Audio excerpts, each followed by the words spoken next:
가장 우리가 읽었던 본문 중에 가장 핵심 열쇠가 되는 그런 구절이 있다면 바로 22절, 내 보물이 있는 곳에 내 마음도 있다는 것입니다. 옆에 있는 분에게 당신의 보물이 있는 곳에 당신의 마음도 있습니다 뭐랄까요?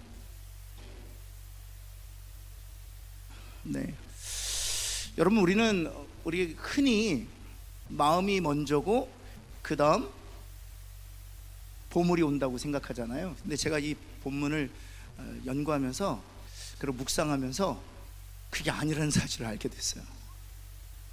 마음이 먼저고 보물이 간다. 마음이 가는 곳에 보물이 가는 것으로 알잖아요. 그런데 오늘 본문에서는 뭐라고 말씀하세요? 우리는 우리의 사고방식은 마음이 가는 곳에 보물을 쓴다고 생각해요. 그런데 하나님 그렇게 말씀하고 계시지 않는다는 거예요. 내 보물이 있는 곳에 무엇이 있다? 마음이 있다고 말씀하세요. 우리는 마음이 있는 곳에 보물이 있다고 얘기하는데 주님은 그렇게 말씀하죠. 보물이 있는 곳에 마음이 있다. 한번 옆에 있는 분에게 제가 설명을 드릴 텐데, 설명을 듣기 전에 마음이 있는 곳에 보물이 있는 것이 아니라 보물이 있는 곳에 당신의 마음이 있습니다 뭐랄까요? 쉽게 말하면 우리는 마음이 먼저고 그 결과로 보물이 따라온다고 생각해요. 그런데 주님은 아니, 보물이 먼저고 그 다음 뭐가 따라온다? 여러분, 이 차이가 어떤 차이를 주냐 하면 우리는 마음이 먼저고 그 다음 보물이 뒤따른다고 할 때에는 우리의 마음의 문제잖아요. 그렇죠? 마음의 문제잖아요. 어떻게 마음을 고쳐먹을까? 어떻게 땅에 쌓아두지 않고 하늘에 보물을 쌓아둘까? 어떻게 마음을 고쳐먹어서 땅에 쌓아두려는 노력을 하지 않고 하늘에 쌓아두려고 노력할까? 이 마음이 문제구나. 그런데 주님은 그렇게 말씀하지 않는다는 거예요. 보물을 먼저 쌓아두면 그 다음 뭐가 뒤따른다? 마음이 뒤따른다는 거예요. 정확히 말씀드리면 마음이 없어도 보물을 하늘에 쌓아두기 시작하면 우리의 마음도 그 보물과 함께 어디를 향한다? 하늘을 향한다는 거예요. 우리는 마음이 동해야만 그 다음 하늘에 쌓아둔다라고 생각해요. 근데 주님은 그렇게 말씀하지, 아니, 너는 죄로 말미암아 타락하고 부패했기 때문에, 물론 그리스도의 보혈로 죄사함고 값없이 의롭다함을 얻어 거룩한 신분의 소유자가 되었지만 여전히 우리 육체 가운데 죄가 있어서 우리가 원하는 선은 행하지 아니하고 도리어 미워하는 악을 행하고 있는 것이 우리의 모습이잖아요. 여러분, 그렇기 때문에 우리는 결코 마음먹을 수 없다 이거예요. 옆에 있는 분에게 결코 당신은 마음먹을 수 없습니다 뭐랄까요? 주님이 아세요.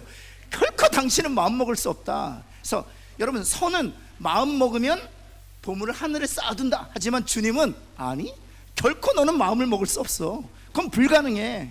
내 마음속에 무엇이 있기 때문에? 죄가 있기 때문에 그건 불가능해. 무엇부터 먼저 하라는 것입니까? 보물을 하늘에 쌓아두는 것을 먼저 하라는 것입니다. 그러면 자연스럽게 내 마음이 어디를 향한다? 보물이 쌓여져 있는 하늘을 향하게 된다는 거예요. 바로 그것이 내 보물이 있는 곳에 마음도 있다는 것입니다. 옆에 있는 분에게 마음엔 없어도 하늘의 보물을 쌓자 뭘까요? 이것이 마음을 지키는 비결이라는 사실을 알았어요. 여러분, 그래서 이게 선순환인데요, 선한 일을 하면 마음이 따라가고요, 마음이 따라가면 다시 선한 일을 합니다. 그래서 선순환이에요. 그래서 보물을 하늘에 쌓아두기 시작하면 마음이 하늘로 향하게 되고, 우리의 마음이 하늘에 있으면 다시 그 마음으로 보물을 하늘에 쌓아두는 것이죠. 제가 지난주에 말씀드렸지만 보물은 재물만이 아니라고 말씀드렸어요. 우리의 시간도 마찬가지고요, 우리의 은사도 마찬가지고요, 우리의 직분도 마찬가지예요. 우리의 삶 전체가 보물이에요. 내가 가장 귀하게 여기는 것이 보물이에요. 우리의 자녀들이 보물일 수 있습니다. 요즘 우리 할머니들한테 가장 큰 보물은 핸드폰 전면에 있는 우리 손주들 사진이에요. 보물이에요. 근데 그 보물을 하늘에 쌓아두면 마음도 하늘에 있게 되고, 마음이 하늘에 있게 되면 그 다음 다시 그 보물을 하늘에 쌓아두게 된다는 것입니다. 옆에 있는 분에게 마음에 없어도 보물을 먼저 하늘에 쌓아둡시다 한번 할까요? 그래서 1번 한번 보시면 이것을 정리하면 이렇습니다. 1번, 이거 신앙적 원리인데 1번 한번 볼까요? 넘어가서 1번 같이 한번 읽겠습니다. 시작. 보물이 먼저고 마음은 보물에 뒤따른다는 것입니다. 두 번째, 같이 한번 읽겠습니다. 시작. 따라서 마음을 지키려면 보물을, 그렇죠, 보물을 어디에서 어디로 옮겨야 돼요? 땅에서 하늘로 옮겨야만 마음을 지킬 수 있어요. 그리하면 마음도 어디로 옮겨진다? 하늘로 옮겨진다는 것입니다. 여러분, 세 번째, 그러한 마음이면 온 몸을 밝혀줄 수 있다는 것입니다. 그러한 마음을 가지고 있다면 온 몸을 밝혀줄 수 있다는 것입니다. 사랑하는 성도 여러분, 보물을 땅에서 하늘로 옮김으로 여러분의 마음도 이 땅이 아닌 하늘에 있기를 예수 그리스도는 다시 한번 축원합니다. 그래서 한 번은 제가 예전에 제가 대학생 때 우리 전도사님들이 계셨어요. 초등부 유년주일학교를 담당하시는 전도사님이 계셨고, 또 중등부를 담당하시는 전도사님이 계셨어요. 중고등부를 담당하시는 전도사님이 계셨어요. 남자 전도사님들이신데, 그 전도사님들이 아버님이 섬기시는 교회 교육부 전도사님들이셨죠. 그래서 수련을 다 마치시면 8월 하반 정도에는 좀 시간적인 여유가 있으시니까 아주 시골, 아주 깡촌에 가셔서 그 두 전도사님이 그냥 무료로 수련회를 그리고 성경학교를 해주시곤 하셨어요. 근데 그 전도사님 중에 중고등부를 담당하시는 전도사님이 제게 요청하는 거예요.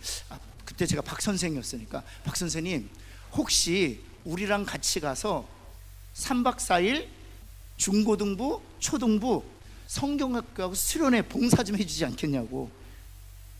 저는 교회에서 노는 걸 제일 좋아했기 때문에 어디냐고 그랬더니 온양 수철이라는 곳이 있다는 거예요. 온양에 있는 수철이라는 곳에 가서 3박 4일. 그래서 박 선생님이 해주셔야 될 건 두 개. 하나는 찬양인도. 제가 그동안 찬양인도를 하고 있었으니까 찬양인도하고, 두 번째는 레크레이션을 담당해달라는. 또 레크레이션 저거든요. 나중에 좀 공동체에서 레크레이션 필요하시면 저 부르세요. 제가 부목사 때 교구마다 돌아다니면서 크리스마스 파티 해드렸습니다. 제가 레크레이션의 킹입니다. 킹. 정말 제가 봐도 잘해요. 제 아내를 레크레이션 하다 만났습니다. 제가 신대원 전체 300명 레크레이션 인도를 했는데, 그때 반주자가 누구였을까요? 바로 이은희 여사였습니다. 그때 눈 맞아서 결혼까지 했는데, 여러분, 그래서 좋죠. 그래서 얼마 전에 어머니께서 사주신, 대학교 입학했다고 사주신 기타를 딱 메고, 제가 그거 한 3년 졸라서 어머니가 사주신 것이거든요. 그래서 가지고 같이 따라갔어요. 3박 4일 동안 얼마나 재밌는지 몰라요. 출석을 부르는데요, 일본부터 한 중고등부 학생들이 한 50명 정도 출석했는데, 일본부터 50번까지가 다 한 성씨예요. 전 그런 곳은 처음 가봤어요. 그 집성촌이더라고요. 집성촌, 온양수천리. 지금은 바뀌었겠지만 1번 맹씨예요, 2번 맹씨예요, 3번 맹씨예요. 그래서 제가 물었죠. 너희들은 다 사춘간이냐고. 다 사춘간. 거기 맹씨 집청촌이에요. 1번부터 50번이 다 맹씨예요. 그래서 유년주일학교 성경학교를 했는데 걔네들 맹맹맹맹맹맹맹맹 다 맹씨예요. 다 맹씨. 그리고 3박 4일 얼마나 레크레이션하고 찬양하고 얼마나 좋아하는지. 전도사님들도 너무 수고하셨고, 그리고 나서 돌아오려고 하는데 하나님 그 마음을 주시면 안 되거든요. 근데 돌아오려고 하는데 하나님께서 제게 한 가지 선한 마음을 주신 거예요.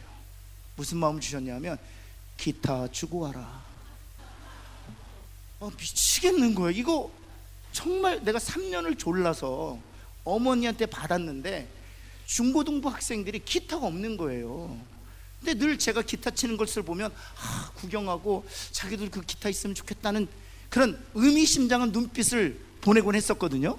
근데 3박 4일 수련회 다 마친 다음에 하나님의 성령으로 제 마음 기타 줘라. 제가 어떻게 했을까요?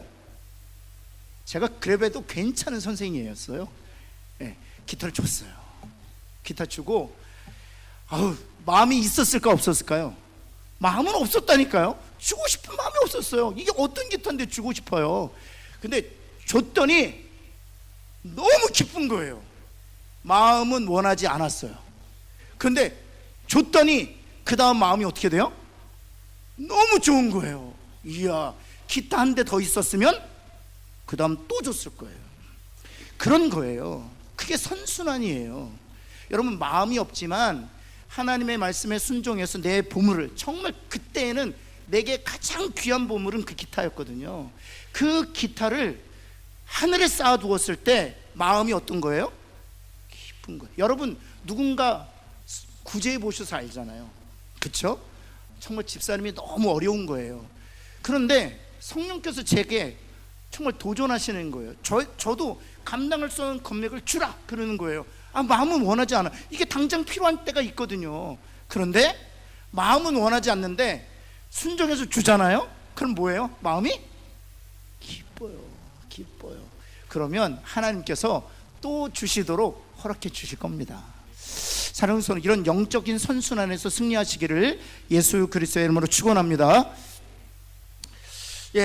오늘 이 본문을 통해 지금 제가 서론본에서 말씀드린 지난주를 좀 제가 정리하면서 제가 깨달은 그 묵상을 함께 나눈 것이고요. 오늘 읽었던 본문에서 죄가 무엇인지를 사실은 이렇게 보여주고 있어요. 주님이 물론 직접적으로 죄에 대해서 말씀하고 계시진 않지만 이 본문을 통해서 죄가 무엇인지를 간접적으로 우리가 알 수 있어요. 그래서 죄가 무엇인지를 좀 살펴보도록 하겠습니다. 첫 번째, 인간은 세 가지 부분으로 구성되어 있습니다. 그러니까 내가 어떻게 구성되었는가를 좀 이해하시는 게 되게 필요해요. 제가 일전에도 몇 번 말씀드렸지만 성경이 인간을 세 부분으로 구성되었다라고 말씀하고 있는 것이죠. 첫 번째는 무엇입니까? 육입니다. 두 번째는 무엇입니까? 혼이죠. 세 번째는 영입니다. 하나씩 찾아보면 육은 무엇을 얘기하는가? 1번 한번 보시면 살과 뼈와 오장과 육부 등 이것을 가리켜서 우리가 육이라고 해요. 육. 그 다음에 두 번째는 무엇입니까? 혼이에요. 혼은 어느 부분을 얘기하는가? 마음, 지성, 의지를 얘기합니다. 마음, 지성, 의지를 혼이라고 얘기합니다. 정신, 이성, 지성 이런 것들.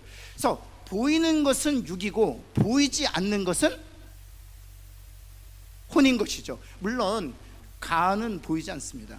그렇죠? 위장도 보이지 않습니다. 그런데 지금 보죠. 혹시라도 여러분 올해 건강검진 받으셨잖아요. 다 봅니다. 간도 다 봅니다. 뭐를 통해서 다 봐요? 초음파 통해서 다 봅니다. 근데 여러분, 마음과 지성과 이성과 이런 것들은 보이지 않아요. 우리가 그냥 느낌으로만 알 수 있는 것이죠. 여러분, 세 번째가 있는데 그것이 바로 영이에요. 영. 그래서 육과 혼은 모든 사람들이 다 가지고 있습니다. 태어날 때 육을 가지고 태어나죠. 태어날 때 정신과 이성과 감성과 지성을 가지고 태어납니다. 그래서 모든 사람, 모든 자연인은 육과 혼으로 이루어진 존재예요. 그런데 여러분, 불신자와 신자를 구분하는 지점이 있죠. 그것이 무엇입니까? 신자는 영이 살아있고 불신자는 영이 죽었죠. 그래서 태어날 때는 영이 죽어있는 상태로 태어납니다. 죄로 말미암아 그 영이 죽어있는 상태로 나는 거죠. 여러분, 그 결과로 말미암아 육이 죽을 때 우리는 영원히 멸망하는 거예요. 영은 죽어있는 상태이기 때문에. 그러나 영이 다시 살아나게 되면 전도서 12장 7절 말씀대로 육은 흙으로 돌아가지만 영은 누구에게로 돌아간다? 주신 하나님께로 돌아갔다가 주님이 부활하시는 날 그 영과 하나님께서 우리를 위하여 예비하신 새로운 몸이 만나서 육체적 부활을 하는 거예요. 이것이 바로 성경의 말하는 우리의 존재에 대한 이해예요. 여러분 다시 한번, 육과 혼은 모든 사람들이 가지고 있습니다. 그런데 하나님께 창세전에 택하신 영혼들은 하나님의 때에 그 죽었던 영이 어찌 된다고요? 살아난다고요. 이 영은 어떤 기능을 하냐 하면 하나님을 인지하는 기능이에요. 하나님이 누구신지 그 하나님과 교제할 수 있는 기능이 바로 이 영이에요. 그래서 불신자가 아무리 복음의 말씀을 전해도 이해하지 못하는 이유는 바로 이 영이 죽었기 때문에. 물론 교인들 중에는요 신자와 불신자가 있습니다. 그래서 영이 살아있는 사람도 있고 영이 죽어있는 사람도 있어요. 영이 죽어있는 사람들도 메시지 중에 윤리적이고 교훈적이고 감동적인 메시지에는 반응해요. 왜냐하면 불신자들도 윤리적이고 도덕적이고 교훈적이고 또 위로가 되는 메시지, 더 나아가서는 마음의 평안을 메시지, 그리고 감동적인 이야기들에는 반응을 하거든요. 여러분 그 드라마 보시다 눈물 흘리시잖아요. 여러분 그건 불신자나 신자나 다 마찬가지예요. 그런데 예수 그리스도의 십자가, 그리스도의 보혈, 하나님의 은혜로 우리가 죄사함 얻었고 하나님의 전적인 우리의 의롭다함을 얻어 우리가 죽어도 다시 살게 될 것이고 이 땅에 도래하게 된 하나님의 나라가 임할 때 우리는 영생할 것입니다. 이 그리스도의 이 복음, 그리고 성경의 가장 핵심 메시지가 증거될 때에는 반응하지 않아요. 왜냐하면 무엇이 죽어있기 때문입니까? 영이 죽었기 때문이에요. 여러분 그래서 우리가 이것을 잘 이해할 필요가 있습니다. 우리 자녀들이 교회 다닌다고 해서 거듭난 그리스도인이 아닙니다. 왜 목사의 자녀들은 다 거듭난 아이들일까요? 아니요, 그렇지 않습니다. 장로님들과 권사님들과 시무장로님들의 아이들이 열심히 부모님 따라다녀서 교회를 출석한다고 거듭난 자녀들일까요? 그렇지 않습니다. 저는 종종 신방할 때마다 이런 얘기를 듣습니다. 목사님 우리 아이가 고등학교 때 잘 다녔는데 대학부터 교회 안 다녀요. 둘 중에 하나예요. 거듭나지 않았거나 거듭났지만 지금 방황하고 있는 단계거나, 둘 중에 하나예요. 대개의 경우에는 거듭나지 않았기 때문에 그런 결과를 보게 되는 것이죠. 여러분 그래서 우리가 열심히 기도해야 돼요. 내 남편, 내 아내 역시 마찬가지입니다. 저는 심지어요, 제가 일전에 말씀드렸지만 이 복음에 대해서 제가 붙들렸을 때 제가 지금 생각해보면 너무 교만했어요. 너무 교만했는데 제가 미국에 사역할 때 한국에 와서 저희 어머님 구원을 점검했다니까요. 제 어머니가 평생 신앙생활했고 목사 사무였잖아요. 근데 제가 비행기 타면서 기도했던 게 있어요. 제가 한국 가서 어머니 구원을 점검한다. 이게 말이 안 되잖아요. 제가 3시간 동안 어머니와 함께 자리를 하면서 계속 질문했어요. 복음을 정확하게 이해하고 계셨는지, 그리고 정말 죄인이라는 것을 인정하셨는지, 그리고 그리스도의 보혈로 그저가 영원히 사함을 얻었고 예수님과 믿음으로 연합되어 예수 그리스도가 지니신 그 하나님의 은혜를 전적인 은혜로 부여받았는지에 대한 확신이 있는지, 그리고 죽어도 다시 살 뿐만 아니라 천국에서 영원한 안식을 누리게 될 것인지, 전체를 다 제가 너무 감사했어요. 마지막에 3시간 딱 끝나고 나서 어머니가 눈물을 펑펑 쏟으시면서 저도 어머니가 구원받았다는 것을 너무나도 확실하게 3시간 동안 제가 그리고 나서 아버님도 하려다 못했어요. 아버님 목사님이시니까 아버님 하는 건 내가 너무 교만하다 생각해서 제가 저희 2 아들을 틈날 때마다 확인합니다. 전화할 때마다 핵심 질문 던지면서 정말 거듭나고 구원받았는지. 사랑하는 성도 여러분, 정말 우리의 배우자들이, 우리의 자녀들이 다 교회 출석할 뿐만 아니라 다 죽었던 영이 거듭나서 복음에 정말 기쁨으로 반응하게 되는 그런 구원의 확신을 가지고 신앙생활하게 되기를 예수 그리스도 이름으로 축원합니다. 그래서 이번 주일날 우리가 블레싱데이 하잖아요. 이것은 교회를 다니지 않는 분들에 대해서만이 아니에요. 이 축복을 주는 날은 바로 교회는 출석하지만 아직 거듭나지 아니한 사람들에 대한 날이기도 해요. 여러분 그것을 위해서 기도해 주시기를 예수 그리스도는 축원합니다. 그래서 여러분 제가 하는 얘기지만 천국 가서 세 가지로 놀랜대잖아요. 세 가지로. 첫 번째 무엇 때문에 놀란다고? 이젠 외우실 만도 한데 뭐 때문에 놀래요? 내가 왔다는 사실에 놀래는 거. 너무 아름다운 거예요. 내가 생각했던 것보다, 내가 예상했던 것보다 너무 좋은 곳이에요. 아멘. 그리고 내가 그 주인공이 되었다는 것 때문에 너무 놀라는 거예요. 두 번째는 누구 때문에 놀라요? 옆에 있는 분에게 너도 왔어 한번 할까요? 놀라는 거. 너도 왔어. 너도 왔어. 너도 왔어. 너도 왔어. 너무 좋은 거예요. 내 사랑하는 아내도 오고, 내 우리 두 아들도 오고, 우리 성도들도 오고, 장로님, 권사님, 지문집사 다 함께 동역했던 자들이 다 있는 거예요. 아멘, 아멘. 신평로교에 모여라 그러면 그럴 수 있을지 모르겠지만 피켓 들면 다 모여서 면류관 던지면서 구원하심이 보자. 그래서 너무 좋은 거예요. 세 번째는 뭐 때문에 놀란다고요? 그게 참 비극이잖아요. 세 번째는 올 줄 알았는데 못 온 사람들.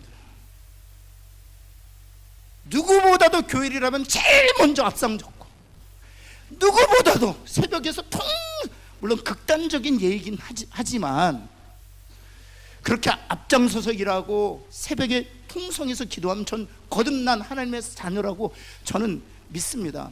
제가 극단적인 예를 드는 것은 올 줄 알았는데 아닌 사람도 있다는 거. 왜냐하면 제가 목회적으로 보면, 임상적으로 보면 장로님 중에서도 거듭나지 않은 분들 많아요. 권사님들 중에서도 거듭나지 않은 분들 정말 많습니다. 안수 집사님들은 말할 것도 없어요. 목사 중에서도 역시 그러니까.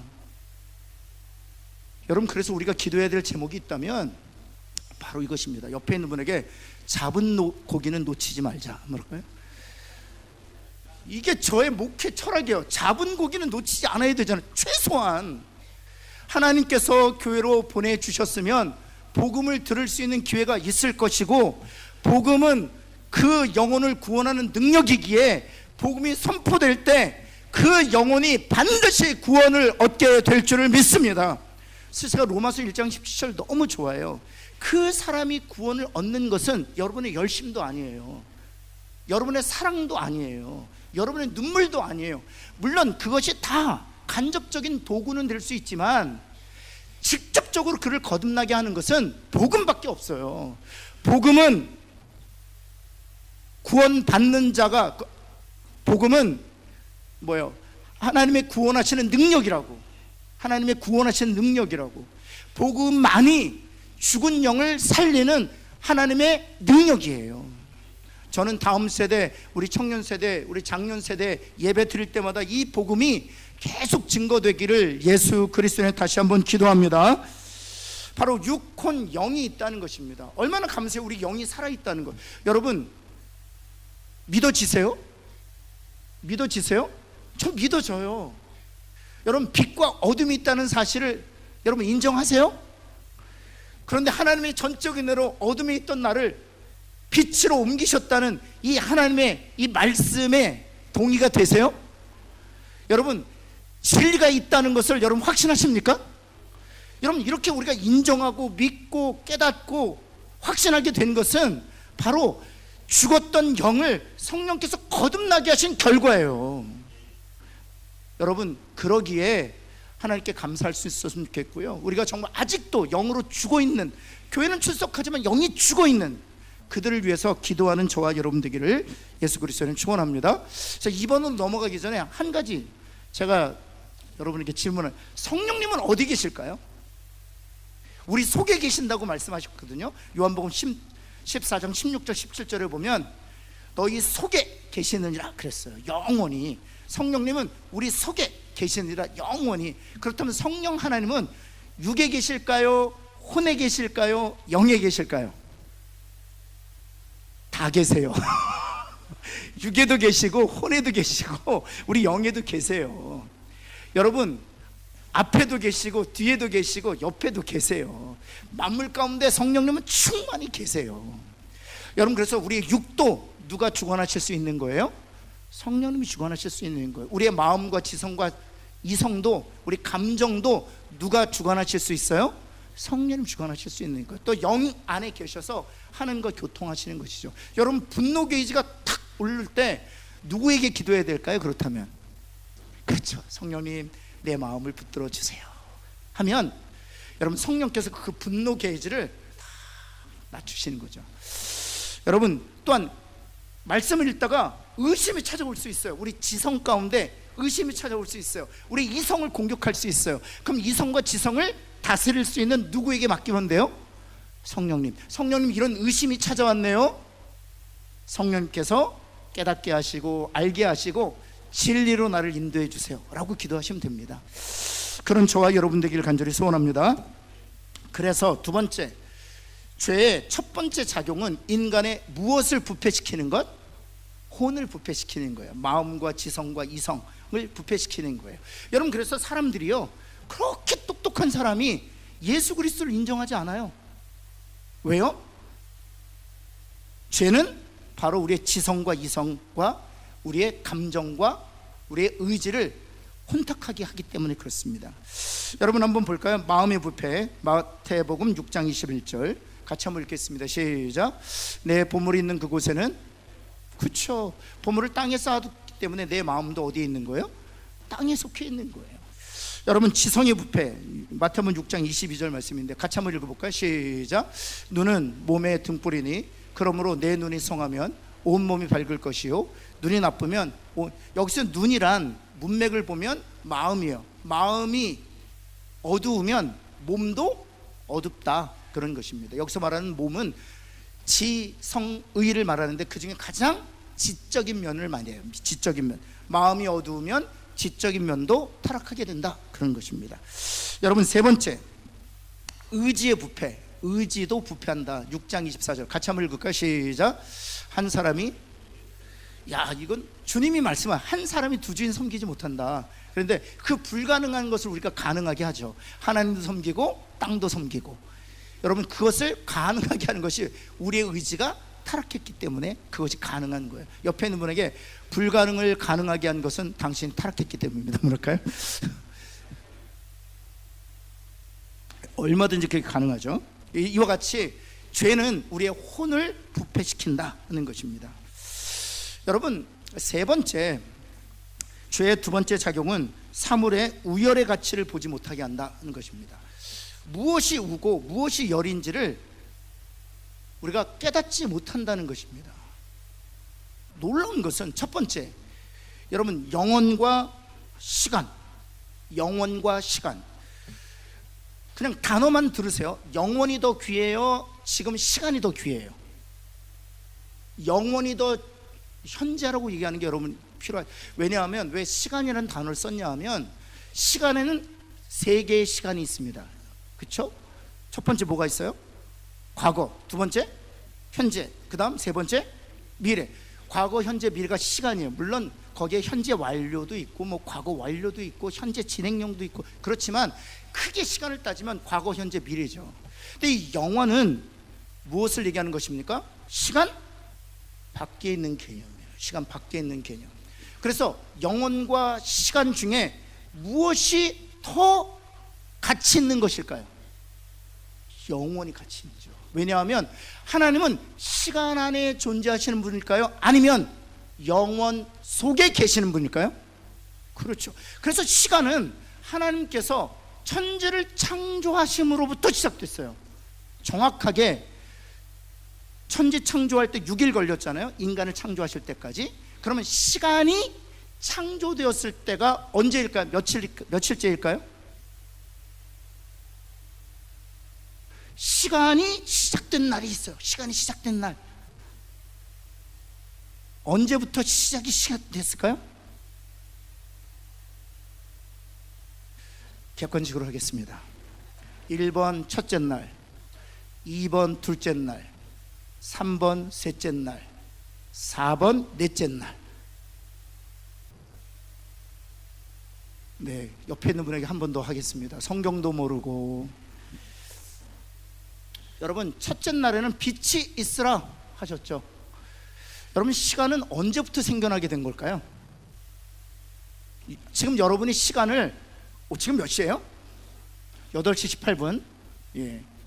그러면 이 시간 8시, 9시, 11시, 12시 이 시간은 무엇을 기준으로 하는 겁니까?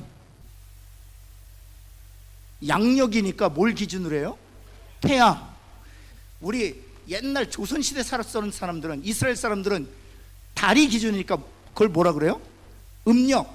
그래서 시간은 언제부터 생겨난 거예요? 태양과 달이 생겼을 때부터 시간이 시작됐죠. 그러면 태양과 달이 며칠째 생겨났을까요? 넷째 날.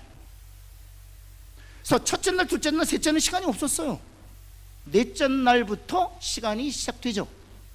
그래서 쌍벽을 이루고 있어요. 빛이 있으라 했을 때 빛과 관련된 뭐예요? 태양과 달과 별들이 나타나는 거예요. 이렇게 쌍을 이루고 있어요. 여러분, 그래서 1, 4, 2, 5, 3, 6 이렇게 쌍을 이루고 있어요. 1, 4, 2, 5, 3, 6 이렇게 쌍을 이루고 있어요. 나중에 한번 보시면 되겠습니다. 그래서 시간은 하나님이 창조하셨는데 첫째 날, 둘째 날, 셋째 날도 아니고 넷째 날부터 시작됐다. 그러면 여러분, 하나님이 시간 안에 계실까요? 시간 밖에 계실까요? 당연하죠. 하나님에 의해서 시간이 창조되었기 때문에 하나님은 시간 밖에 계시죠. 그래서 하나님을 가리켜서 과거의 하나님, 현재 하나님, 미래의 하나님이라고 하나요? 아니면 영원하신 하나님이라고 할까요? 그래서 영원하신 하나님이에요. 따라서 영원이 더 귀해요? 시간이 더 귀해요? 당연히 영원이 더 귀하죠. 그런데 우리는 과거, 현재, 미래에 묶여서 살고 있다는 거예요. 과거 때문에 그 상처로 인해서, 미래에 대한 불안 때문에, 현재에 대한 조바심 때문에 거기에 묶여 살고 있다는 거예요. 바로 그 얘기를 하시는 거예요. 그래서 왜 우리의 보물을 땅에서 하늘로 옮겨야 되느냐? 바로 그 시간을 초월할 수 있는 비결이 바로 보물이 하늘에 있을 때 비로소 우리가 시간을 넘어서서 영원하신 하나님의 돌보심에 우리를 의탁할 수 있는 거예요. 사랑하는 성도 여러분, 시간이 아니라 영혼을 사시기를 예수 그리스도는 축원합니다. 그래서 제가 찬양 중에 영혼의 잇대어 그 찬양 너무 좋아요. 영혼의 잇대어. 우리가 시간 안에 살지만 우리가 어디에 잇대어 살고 있다고요? 영혼의 잇대어 살고 있다고요. 사랑하는 성도 여러분, 땅의 보물을 하늘에 옮김으로 말미암아 하나님이 계시는 그 영원을 살아가는 저와 여러분 되기를 예수 그리스도는 축원합니다. 여러분, 두 번째는요, 빛과 어둠이에요. 빛과 어둠. 이건 뭐 너무나도 쉽죠. 빛과 어둠, 어느 게 더 가치가 있어요? 빛이 훨씬 더 가치 있죠. 여러분, 어둠에 살고 싶으세요? 빛에 살고 싶으세요? 그렇죠. 우울증과 공황장애로 고통받는 사람들은 대부분 자신의 상태를 빛이라고 묘사할까요? 아니면 어둠이라고 묘사할까요? 어둠이라고 묘사하겠죠. 질병으로 고통당하는 사람들은 그 자신의 그 상태를 어둠이라고 묘사할까요? 아니면 빛이라고 묘사할까요? 그렇죠. 그런데 이렇게 빛에 대한 그런 우열에 대한, 빛과 어둠의 우열에 대한 가치는 우리가 알고 있어요. 근데 놀랍게도 여기에 있습니다. 요한복음 3장 19절 말씀 볼까요? 같이 한번 읽겠습니다. 시작. 그 정죄는 이것이니 곧 빛이 세상에 왔으되 사람들이 자기 행위가 악함으로. 이게 기가 막힌 거예요. 빛이 훨씬 더 좋은 줄 아는데도 우리는 빛보다 무엇을 더 사랑한다고요? 어둠을 더 사랑한다. 이것이 바로 정죄의 결과란 말이에요. 여러분, 끔찍하지 않습니까? 어둠을 더 사랑한대요. 빛이 더 고귀한 줄 알면서, 그리고 실제로 우리도 빛에 거하고 싶어요. 우리 가정이 빛으로 충만하기를 원해요. 우리 교회도 빛으로 충만하기를 원해요. 그런데 실상 정죄받은 사람들은 자기 행위가 악함으로 빛보다는 무엇을 더 사랑한다고요? 어둠을 더 사랑한다. 여러분, 그래서 종종 교회를 보면은요, 개혁하는 거 별로 안 좋아해요. 개혁을 통해서 질서가 바로 잡히고 개혁을 통해서 조화를 이루잖아요. 안 좋아해요. 왜냐하면 본성적으로 깨끗하고 밝은 것보다는 더럽고 어두운 것을 우리가 지향하기 때문이에요. 그래서 왜 이런 얘기 있잖아요. 모난 돌이 뭐 맞는다? 정 맞는 거예요. 그냥 대충 해. 그럼 대충 해. 왠 줄 아세요? 어둠을 더 사랑하기 때문이에요. 어둠을 더. 그래서 주님이 정말 모난 돌 되셔서 서기관과 바리새인들과 사두개인들과 율법사들로 정을 맞으셨죠. 왜냐하면 그들은 빛보다 어둠을 더 사랑했기 때문이에요. 그래서 하나님께서 말씀하시는 거예요. 뭐라고 우리의 보물을 하늘로 옮기면 우리의 마음이 밝아져서 우리의 온몸도 밝아지게 될 것이다 라고 말씀하시는 거예요. 마음이 어두우면 우리의 온몸도 어두워질 것인데, 보물을 하늘에 둠으로 우리의 마음도 하늘에 있어 그 밝은 마음으로 우리의 온몸을 비추라고 말씀하시는 거예요. 그런 은혜가 저와 여러분에게 있기를 예수는 축원합니다. 세 번째는요, 하나님과 사람의 우열. 여러분, 누가 더 중요합니까? 당연하죠. 하나님이 더 중요하죠. 근데 여러분, 실제로 누구를 더 중요하게 생각합니까? 사람을 더 중요하게 생각해요. 하나님보다 사람을 더 중요하게 생각해요. 그래서 하나님께서 우리의 마음을 지키시도록 우리의 보물을 하늘에 옮겨도, 그때 비로소 우리가 사람보다 하나님을 더 귀하게 여길 수 있기 때문입니다. 근데 여러분, 이 원리를 아셔야 돼요. 하나님을 더 귀하게 여기는 남편은 아내를 귀하게 여겨요. 하나님을 귀하게 여기는 부모는요, 자녀를 귀하게 여겨요. 왜냐하면 이 아내와 이 자녀들은 나의 소유가 아니라 누구의 소유인 것을 알기 때문에 하나님의 소유. 여러분, 하늘에 보물을 쌓아둔 목사는 교회에서 주인 노릇하지 않습니다. 왜냐하면 교회의 주인은 누구라는 사실을 알고 있기 때문에, 그렇죠, 마음이 하늘에 있기 때문에 그 사실을 알아요. 이 교회의 주인은 하나님이시다. 그런데 이 교회가 내 거다, 이 교회가 내가 주인이다 하는 사람들은 다 보물을 어디 있다 두었기 때문입니까? 땅에 두었기 때문이에요. 그래서 그 마음이 어디에 있기 때문에? 땅에 있기 때문이에요. 그래서 빛보다 어둠을 더 좋아하는 것이고요, 영혼보다는 시간을 더 귀하게 여기는 것이고요, 하나님보다는 사람을 더 가치 있게 여기기 때문에 주인 노릇하는 거예요.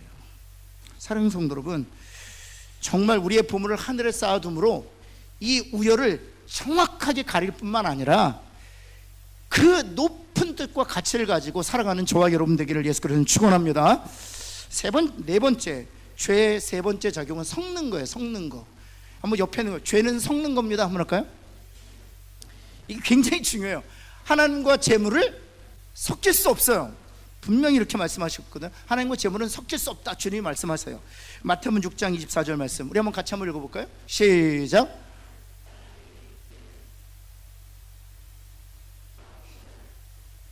이를 중히 여기고 저를 경히 여김이라 너희가 하나님과 재물을 겸하여. 제가 이 말씀 읽으면서 참 이해가 안 됐던 분이, 이를 미워하고 저를 사랑하거나 이를 중히 여기고 저를 경히 여긴다. 여기서 말할 때 일은 무엇입니까? 하나님과 재물이잖아요. 그래서 하나님과 재물 중에 하나는 미워하고 하나는 사랑하고 하나는 중히 여기고 하나는 경히 여긴대요. 근데 우리는 안 그러잖아요. 하나님 사랑하시죠? 유도 질문하는 거 아니에요. 하나님 사랑하시죠? 예. 하나님을 중하게 여기시죠? 그러면서 동시에 돈도 좋으시죠? 이 불가능한 일을 우리가 하고 있다니까요. 주님이 말씀하세요. 본질적으로 하나님과 재물을 겸하여 섬길 수 없는 게 사실이에요. 그런데 왜 이것이 섞였냐? 하나님도 중하게 여기고 재물도 중하게 여기고 하나님도 사랑하고 명예도 사랑하고, 이게 섞일 수 없는데 이게 왜 섞였냐? 무엇 때문에 섞였다는 겁니까? 그게 죄 때문에 섞였다는 거예요. 그럴 수 없는데, 본래적으로 그것이 불가능한데 이것이 섞인 이유, 영혼과 시간이 섞이고 하나님과 사람이 섞이고, 어떻게 이게 가능하냐? 죄 때문에 그렇다는 거예요. 여러분, 놀랍게도 둘 다 2번을 보시면 하나님도 재물도 전적인 충성을 요구합니다. 전적인 충성을 요구합니다. 여러분, 그 영어로 돈이 뭡니까? 머니죠, 머니. 이 머니인데, 이 머니라는 이 단어 자체가 실은 맘몬이라는 신에서 온 단어예요. 맘몬이라는 이교도신. 그러니까 이교도신이 있어요. 신이 있는 게 아니라 사람들이 맘몬이라는 신을 만들었어요. 그리고 그 이름을 맘몬이라고 한 거예요. 맘몬. 근데 이 맘몬이 특별히 재물을 관장하는 신이에요. 근데 이 맘몬이 또 관장하는 게 있어요. 그게 마음이에요. 마음. 이 맘몬은 재물과 마음을 관장한다라고 해요. 그래서 이 맘몬으로부터 머니라는 단어가 나왔고요, 이 맘몬으로부터 마인드라는 마음이라는 단어가 나왔어요. 그래서 하나님이 말씀하시는 거예요. 우리의 마음을 지키려면 이 돈을 어디에다 쌓아두어야 한다? 하늘에 쌓아두어야 내 마음을 지킬 수 있어 라고 말하는 거예요. 그런데 이 맘몬도 우리에게 전적인 충성을 요구한, 머니를 원하느냐? 내 마음을 다하라. 그걸 요구한단 말이에요. 그런데 세 번째, 그러나 이 죄가 빠진 인간이 이 두 가지를 섞는다는 거예요. 그것이 바로 기복신앙이고 그것이 바로 번영. 그래서 우리 복음주의 신학에서, 우리 교회에서, 특별히 장로교에서 기복신학을 계속 질타하는 이유가 있습니다. 번영신학을 계속 질타하는 이유가 있습니다. 왜냐하면 이것을 교묘하게 섞었기 때문에. 하나님 잘 믿으면 재물의 축복을 받는다. 여러분, 하나님을 잘 믿으면 재물의 축복을 받을 수도 있고요, 그렇지 못할 수도 있습니다. 하나님을 잘 믿으면 세상적인 시각에서 번영할 수도 있지만 그렇지 않을 수도 있어요. 이것이 사실 성경의 이야기거든요. 이 재물은 필요에 의해서 하나님께서 주시기도 하고 가져가시기도 하는 것이거든요. 그래서 기복신앙, 번영신학 같은 것들이 이 두 가지를 교묘하게 섞은 죄의 결과라는 사실입니다. 여러분, 다섯 번째 넘어가면은 죄의 세 번째는 섞는 거다. 옆에 있는 분에게 섞는 겁니다, 섞는 거래요 한번 할까요? 이게 그것뿐만 아니라 교회에서도요, 섞는 게 많이 나옵니다. 정말 섞는 게 너무 많아요. 이게 유교인지 기독교인지 몰라요. 이게 섞여가지고 몰라요. 여러분, 뭐 한 가지 예로, 치마 입고 이 강대상에 못 올라와요. 또 제가 헌신 예배 가면 여성들은 강대상에 못 올라와요. 그리고 담임 목사님이 아직도 저 강대상 밑에서 신발 벗고 슬리퍼로 이렇게 실내화 신고 올라와야 돼요. 왜? 여기가 어떤 곳이니까? 거룩한 곳이니까. 그러니까 여성들은 치마 입고 올라오면 안 되는 거예요. 그리고 심지어 여성들이 올라오면, 이게 유교입니까 기독교입니까? 그렇죠. 이게 다 섞여 있어요. 혼잡하게 되어 있죠. 뭐 그거 외에도 정말 많습니다. 네, 정말 많습니다. 한번 제가 여러분이 물겠습니다. 피아노가 오른쪽에 있는 게 맞습니까? 왼쪽에 있는 게 맞습니까? 제가 다시, 피아노가 오른쪽에 있는 게 맞아요? 왼쪽, 여러분 볼 때 오른쪽에 있는 게 맞아요? 왼쪽에 있는 게 맞아요? 상관없어요. 가운데 있어 상관없어요. 여러분, 그런데 어느 교회는요, 우파하고 좌파가 나뉘어졌어요. 이건 정치 이데올로기가 아닙니다. 그랜드 피아노를 새로 들어왔는데 오른쪽에 놓을 거냐 왼쪽에 놓을 거냐 쪽에 쪼개졌어요. 하나님은 하나님 우편에 있어야 된다. 성가대가 왼쪽에 있을까 왼쪽에 놔야 된다. 이것 때문에 갈라진 거예요. 여러분, 제가 한번 묻겠습니다. 여러분, 우리 수요예배 나왔으니까 이 강대상은 크리스탈이어야 됩니까? 강대상은 이거 없애고 이렇게 보면대 놓으면 안 되나요? 다시, 보면대 놓으면 돼요, 안 돼요? 강대상 없애면 안 될까요? 네, 거기까지만. 그러니까 복음이 무엇인지 우리가 정확하게 알아야 돼. 정확하게 알아야 돼. 여러분, 담임 목사님들이 강대상도 못 쳐요. 왜? 시험 들까봐. 예, 거기까지만. 예, 다섯 번째. 예, 죄의 네 번째 작용은 사람이 섬김을 받아야 할 것들의 종이 되었다는 것입니다. 재물의 주인이 되어야 하는데 재물의 노예가 되었다는 것이죠. 바로 그 얘기하는 것입니다. 여섯 번째, 우리 한번 이것은 같이 한번 읽어볼까요? 여섯 번째, 6번 같이 한번 읽겠습니다. 시작. 이게 목적이에요. 죄의 마지막 결과는 사람을 전적으로 파멸시키는 데 있어요. 여러분, 왜 섞느냐? 왜 우열을 아는데도 불구하고 왜 열등한 것에 우리가 붙잡히느냐? 영혼이 아니라 시간에, 하나님이 아니라 사람에, 더 나아가서 빛이 아니라 어둠에 붙잡혀 사느냐? 또한 왜 우리가 정말 이렇게 섞느냐? 하나님과 재물을, 하나님과 이 땅의 것들을 왜 자꾸만 섞느냐? 그 결과는 우리를 파멸시키기 위함이라는 사실이에요. 사랑하는 성도 여러분, 우리가 늘 승리하는 저와 여러분 되기를 예수 그리스도는 축원합니다. 그러기 위해서는 서론으로 돌아가면 어떻게 해야 돼요? 우리 보물을, 보화를 어디다 쌓아두어야 돼요? 그래야 우리의 마음을 지킬 수 있어요. 같이 한번 이렇게 기도하겠습니다. 하나님, 주님 앞에 간절히 기도합니다. 하나님, 특별히 원하옵기는 우리가 말씀 나누는 중에 이번 블레싱데이와 관련해서 함께 말씀을 나누었는데, 하나님, 교회는 출석하지만 아직도 거듭나지 못한 나의 사랑하는 배우자, 우리의 자녀들, 우리의 지체들이 있다면 이번 기회에 복음 듣고 거듭나게 하여 주옵소서. 하나님뿐만 아니라 하나님, 우리 사랑하는 우리 배우자들을, 우리 사랑하는 자녀들을, 우리 딸과 사위들을, 우리 손주들을 이번 기회에 하나님 보내어 주옵소서. 하나님, 그들이 아직 마음으로 결정하지 못했지만 상황을 통해서 말씀하여 주옵시고, 하나님, 바울에게 나타나셨던 것처럼 주님 직접적으로 나타나셔서 환상 가운데 말씀도 허락하여 주옵소서. 하나님, 그래야 우리 함께 예배드릴 수 있도록 도와주시고, 예배 시간에 전해지는 복음으로 인하여 그 영이 거듭나는 역사가 있게 하여 주옵소서. 하나님, 우리의 마음을 지킬 수 있는 법을 우리가 다시 한번 배웠습니다. 하나님, 보물을 하나님 부지런히 하늘에 둠으로 하나님 우리의 마음도 하늘에 두는 지혜로운 하나님의 사람들 다 되게 하여 주옵소서. 우리 주 예수 그리스도의 이름으로 기도합니다. 아멘.